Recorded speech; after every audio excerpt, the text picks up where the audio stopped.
Onasılar. Evvelambos selamun aleyküm. Sizlere taze yengilik. Ezemet'te rekord derecede silos geldi. Bu hem doğallı aytacağım.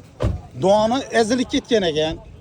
Yani vadinin içinde olup girmez. Bunu Ezemet özünün nesine baskan eken.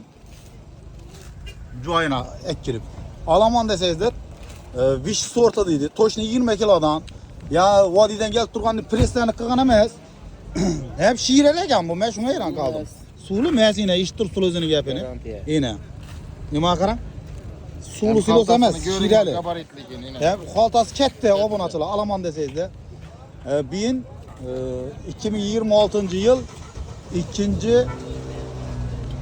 2. April o bunu açıla. Telefon nömerlerini koyamam. Bunlarda optum bazası var bilesizler. Bazadan ham alışsanız mümkün. Olasanız da barıp yamadan ham alışsanız mümkün. Telefon nömerini koyamam, telefonlaşıp alıversizler. Neçe zaman etip öylesen diyeyim bunu. Optum. 25 sat tutupumuz 24 etip veremiz. 24'ten beremen dedi. Dastlapki bu yok emez o bunu açıla. İşsizliğini dolusunu alasıla. Dastlapki etip veredi. Karakalpak, Xorazm boylap dastlapkisi bu. Bir işsizliğe. Katta fermerlar için bu. Alaman deseyizde telefon nömerini koyamam, telefonlaşıp alırsizler. Evet, aytıp öteyin. Nafakat kuru silos.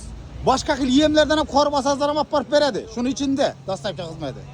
Bir maşin olsa oldu, bir maşin doladı olsa. Telefon nömeri ay. Telefon nömeri 91'lik 572 572 70 10. 70 10 telefonlaşarız öyle VIP yine. Halkalı yaptı. Ayt yana bir 99'lık 99'lık 963 963 02 99. 02 99.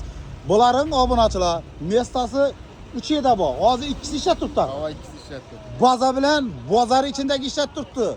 Geleveresine yine. Pazar güller şöyle. Bozar gülleri işe de bular. Bozar yok gülleri bazanı bilesine. Bazanı koyup YouTube kanalımızda var.